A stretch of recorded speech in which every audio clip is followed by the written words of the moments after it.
What's up, Alabama fans? This is Brandon, aka Fresh. Hope y'all had a great weekend. I'm coming back with some more heat for y'all. Before I give that information and all that heat and the fire to y'all, go ahead and hit that like button, smash that like button. Y'all know what the rules are. I ain't gonna keep explaining them to you. Y'all already know what we want. 100 out the gate. Hadn't changed. Price of admission is gonna go up once the season starts, but let me get that 100 real quick. Let's go. All right. So you see the title of the video, guys. I'm gonna be getting on this quarterback conversation pretty heavily. Okay, I'm gonna start getting on it pretty heavily, especially once fall camp goes. Y'all, it might be ad nauseum, guys, because this is the biggest topic for Alabama football. One of the biggest, if not the biggest, in a long time. Like I said in one of my previous videos, it's been a long time since Nick Saban has had a true quarterback battle. Where, you know, you really had no clue who the starter was going to be. People could speculate and throw out stuff, but, you know, nobody really truly knows. I already told y'all what I think Nick Saban will do for game one. And I believe Jalen Milroe is going to be the opening day starter. It would be extremely hard for me to believe that, just based on what I've seen, whether it's in-game action, scrimmages, you know, 8-day games or whatever, that anybody other than Jalen Milroe is going to be trotted out first against Middle Tennessee. Okay. Game one.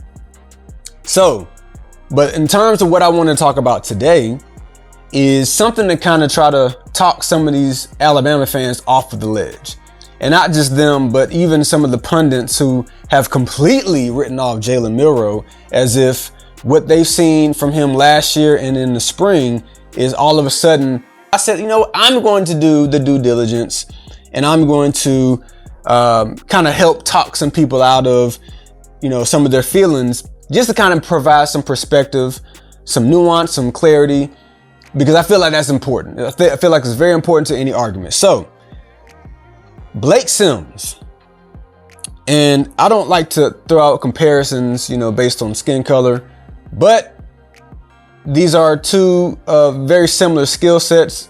Both of them just happen to be dynamic athletes who happen to be quarterbacks. Blake Sims, he pretty much, you know, had to go all over the board pretty much just to kind of earn his role with Alabama, and he stuck it out. You know, more power to him. You know, he came in, I believe it was in that 2009 class. And, you know, he went all over. He went quarterback to running back to DB, receiver, back to quarterback. I mean, he went all over the map pretty much in Alabama's offense or team rather, just trying to find a way because he was such a great athlete. I mean, 4.5 speed, super duper quick, compact, strong. So, I mean, you want to try to find ways to exploit the talent, especially when you have someone like, you know, AJ McCarron in front of him. He wasn't going to get to play quarterback with how dynamic AJ was at that position and his leadership and all the above. So he waited his turn. He was able to go back to quarterback in 2013, backed up AJ for that season, got limited action. You know, he played against Georgia State that season, went 14 for 18, 130 yards. I mean, had a pretty good day in mop-up duty against a very not good team. So you're not really able to really see a true skill set, but we knew that, you know, if given the opportunity, you know, he could at least get Alabama through a game. All right. But he didn't get an opportunity in 2013. So, if y'all remember, and this is what I'm going to kind of focus on, because all we've seen from Jalen Milroe is basically some of an Arkansas game and a full Texas A&M start, to kind of have a measuring stick plus a couple 8-day games. So it's very similar to what Blake Sims had, where, you know, you saw a couple 8-day games, you know, some mop-up duty action. He didn't really get any actual real live game reps against stuff that actually mattered. I mean, Georgia State wasn't going to beat Alabama on its best day and Alabama's worst day. It still would have ended in a probably 5 or 6 touchdown blowout. But if y'all remember, and I got the stats to pull up for you, but if you just remember the 2013 8-day game, it was not good. It was everything that you don't want from a quarterback for what Blake Sims put out there. And, you know, I didn't go back and look at the highlights because, you know, I didn't want to be traumatized myself. I just remember it being bad. I may have even been at the 8A game. I know I was, okay, anyway, doesn't matter. It was bad. Okay, so here's the stats. He was 5 for 10, 52 yards, 2 interceptions. So if you just go by the yards per attempt, that's 5.2 yards per attempt. 2 interceptions. That means that he wasn't even moving the ball past the sticks per attempt, or even close to it. And then he threw interceptions on 20% of his pass attempts. That is absolutely atrocious. It's really bad. There's really no other way to say it. He didn't look good at all. And you had a lot of Alabama fans like, oh my gosh, this is our backup. Lord, please, AJ, don't get hurt. Don't have any, but I mean, because there was nobody else. There was nobody else to back up AJ other than Blake. But the belief was, you know, you've been in the system for however many years. Game time, we can find a package or some things to at least make you feel comfortable. Read option stuff to use with his feet. You can't really showcase that in an 8A game. And back then, Nick Saban, like sometimes, I mean, I think even now, like he's kind of said, okay, I got a running quarterback. I'll let them, you know, if it doesn't look like they may have gotten a pinky on them, I'm not going to blow the whistle on that. You know, you keep running. You know, if you breathed on them back then, you know, 10 years ago, you know, you were just down. So it didn't matter if Blake, you know, looked like he was probably going to get a little bit something, probably wiggle out of something in an actual real game. You know, they were blowing the whistle. So you really can't even use somebody's athleticism in the spring if you're a quarterback. It's like it's pointless to a certain extent. I mean, yeah, you can get out a little bit, but yeah, so he didn't look good at all. Like he looked very, very bad in 2013 in that 8A game. So the news comes out 2014. Okay, obviously AJ McCarron, his eligibility has ran its course. He's in the NFL draft. Blake Sims is the only quarterback of note that is on the roster that's like, okay, he's got some actual experience. He's been there. This is a 5th-year senior guy. He's waited his turn. A lot of Alabama fans rooted and really wanted to see Blake do his thing. You know, he earned it, like I just said. But I mean, all Alabama fans had was last year's 8A game, pretty much like on the back of their mind, like, please, 8A's coming up. Please let us see something better and different. Sadly, it was not much better. It was, you know, really not good even still. I definitely remember watching this one. I actually had to go back and watch the replay because I had an event on the quad that day. Shout out to my friends and family that came out and supported that. But anyway, he was 12 for 30, 178 yards, 1 touchdown, 2 interceptions. The 12 for 30 was really alarming. For those of y'all who are, you know, pretty good at math, that's a cool 40%. So, you know, he couldn't even hit 50% like he did last year. You know, you get, you know, 3 times as many attempts as you did the previous 8A game, but you're 10 percentage points under him. He was missing all throws. I mean, I remember it was just bad. He missed intermediate routes, short routes. I mean, it just didn't look good. I mean, he may have had a 2 or 3 play stretch where it's like, okay, maybe, but I mean, he just couldn't hit anything. And then Jake Coker is walking the sidelines, and all Alabama fans are, oh, Jake Coker, oh my gosh, he's from Mobile, you know, in-state kid, you know, 6'5", big arm quarterback, you know, had a really tough battle against Jameis Winston, just lost the quarterback battle. He's definitely going to be our quarterback. Oh, we're saved. Thank you, Blake, but no thank you. You know what I'm saying? Like, that's how it was when Blake Sims was pretty much on his last 8A game. And to his credit, you know, that summer he worked with a quarterback coach, came back that fall, and he just outperformed. I mean, there's really no other way to say it. I think from what I remember, and this is before I really got, you know, with TDA into the media perspective to kind of hear and get more inside information on stuff. But from what I was told after joining was that Jake Coker looked absolutely atrocious in the final fall scrimmage. I'm talking about just as bad as what Blake Sims looked in those 2 8A games. You can combine that and multiply that by 100. That's how bad Jake Coker looked, from what I was told. And Blake Sims performed really good, which gave Nick Saban that confidence to say, all right, West Virginia, we're going to put Blake out there, and hey, we're going to go and we're going to roll with it. That's going to be our guy. You know, the team wants to see Blake. You know, he's earned it. Plus, you know, he's playing a lot better, whatever the case may be. So Blake, he goes out, he wins the job and sets records at Alabama from the quarterback position, leads Alabama to an SEC championship, fails in the first round against Ohio State in the not BCS, the CFP playoffs. Just wasn't able to showcase a lot of what you were hoping that he would be able to do. And that's, in my opinion, that was a lot of Lane Kiffin's fault. Shouldn't have had him out there throwing about 40 passes. You got running backs that you could have used, run the ball. You know, that's Alabama's mantra. Did not do it that game. But my whole point in that is, if Alabama fans, if Nick Saban would have taken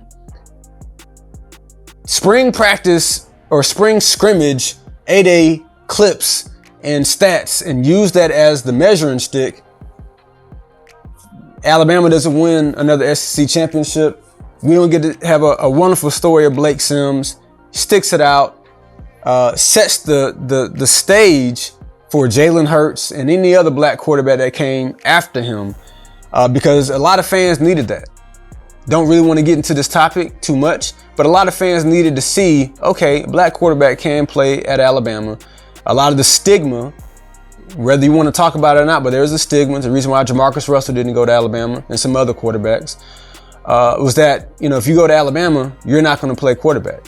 Now, Nick Saban didn't care about none of that because he had black quarterbacks all at LSU. He doesn't care about that. He just, hey, who's the best person who can win the team over? Who, you know, can protect the football the best, put us in the best position to win at the quarterback position. I don't care if you black, green, yellow, white, purple, whatever. That's where Nick Saban is. But the stigma needed to be defeated, and Blake Sims did that. Set the table again, like I said, for Jalen Hurts, and Bryce Young, and anybody else that may have came after him. So I wanted to, before I get to Jalen Milroe, let me back up to last year's A-Day game. All right, I'm not even going to read Jalen Milroe's stats just yet. I'm going to talk about another quarterback that this might even surprise y'all. Do y'all remember how Bryce Young performed in the 2022 A-Day game? Y'all remember that? Like last year, coming off of a Heisman Trophy season. Well, if you don't remember, I'm going to go ahead and tell you. 14-29, 153 yards, 1 interception. That wasn't a slip up in the tongue. Let me make sure, in case y'all didn't hear that. 14-29, which is less than 50%, 153 yards, 1 interception. I don't recall seeing a touchdown. Let me make sure my notes. I got this off the internet, reputable site. 1 interception. Yeah, Bryce Young, Heisman Trophy winner. This is an 8A scrimmage as well. So in case you were wondering, not the greatest stats, right? But, you know, he still ended up having a wonderful season in 2022 last year. #1 overall pick for the Carolina Panthers. I think, you know, he did okay, right? So again, our 8A stats, 8A games, are they indicative of what to expect for the season? No. I mean, we've seen guys have great 8As, and you throw them in the game, it's like, oh my gosh, Lord, please, this can't be what it is. Like, he looked good in the spring. Like, why is he out here and he can't play? Some guys, you try stuff in the spring, you work on stuff, and you understand what it's going to be come fall and come game time. All right. Kind of like spring training for baseball. All right. You know, if you're a pitcher, you might want to try some new pitches. It doesn't even really matter. It doesn't, who cares? All right. So here's Jalen Milroe 2022 8A stats. 11 for 23, 149 yards, 1 touchdown, 1 interception. I didn't really have his rushing stats written down, but I think he ran for something like 30 yards or something like that. Something to that effect. All right. We already know what he can do running, so it's really a moot point. So his percentages aren't that great either. Under 40%, under 50%, under 150 yards. Did throw a touchdown, but again, the ball security throws an interception. Fast forward to just a few months ago, and you remember his 8A stats. Same thing, not overly great. 19 for 37, so just over 50%. 2 touchdowns in the air, 2 interceptions, 1 very not good interception. Just threw the ball up to Christian Story. That'll get you yanked really quickly by Nick Saban, or at least a shorter leash. And another rushing touchdown. So, he showed what he can do with his legs. I thought that he made it was a lot of inconsistencies, but there were some moments where, he looked really decent throwing the ball. I'm talking about really good reads. It wasn't a Blake Sims performance, and I hate to, kind of feel like I'm throwing Blake under the bus. He's a really good guy. He's, been really, really good for TDA in terms of access with Steve and good relationships. However, I didn't see a Blake Sims performance from Jalen Milroe. All right. Was it always good? No, I'm not going to say that, but I honestly feel like a lot of that was the defense actually finally looked like it, wanted to play, and like it actually had an Alabama standard type defense. And that's something that I feel like, Alabama fans couldn't say for at least the past 4 or 5 years. It's been a long time since, a defense from Alabama has really put real fear in anybody's eyes. A long time. Definitely not from 2018 until 2022. There was no fear. Zero. Nobody felt any sense of shivers from an Alabama defense. And I saw guys flying to the ball. Like Malachi Moore said, all 11 to the ball. That's the mantra. And Kevin Steele is bringing that mentality back. So you're going against a much tougher defense in these scrimmages.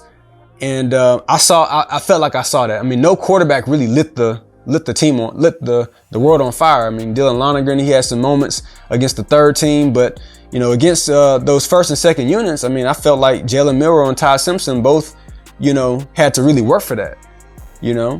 So what am I getting at? Let me tie all this together so that we can close this up right. So I just gave y'all Blake Sims 2013, 2014 stats.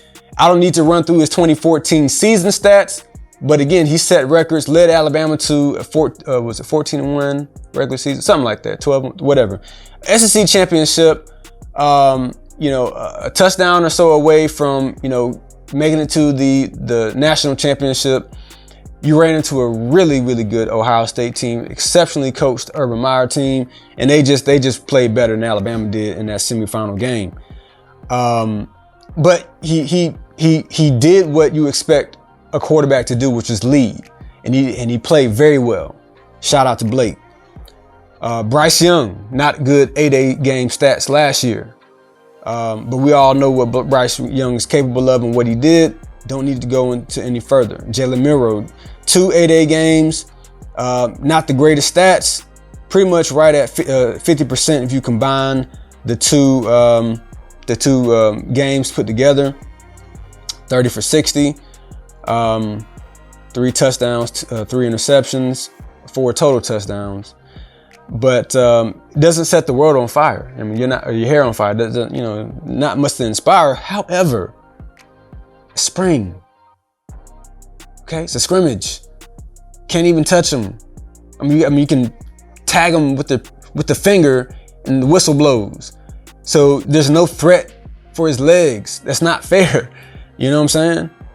He's not a pocket passer, like a Tom Brady, where that's where his superpower is. His superpower is being able to hurt you in both ways. And if you take one of those away from him, well, I mean, if I could just peel back and just rush him and know that all I got to do is just tap him on his helmet, okay, well, whistle blows, I get credit for a sack, plays over, on to the next thing. And they're minus 5 yards. So it doesn't tell the whole tape. Put him in an actual game and let's really see what happens. We've seen what he can do and how those legs can really hurt. And against Texas A&M, you got a guy who had 0 game action pretty much up until that point. You know, I mean, Arkansas a little bit, but that year he hadn't played anything. He got thrown into the action. 3 touchdowns, 1 interception against Texas A&M. You get the win against a very tough opponent. I think that that's going to carry over, and he has the confidence. I think the team wants to see Jalen Milroe win. That's what I think. I think they want to see him win.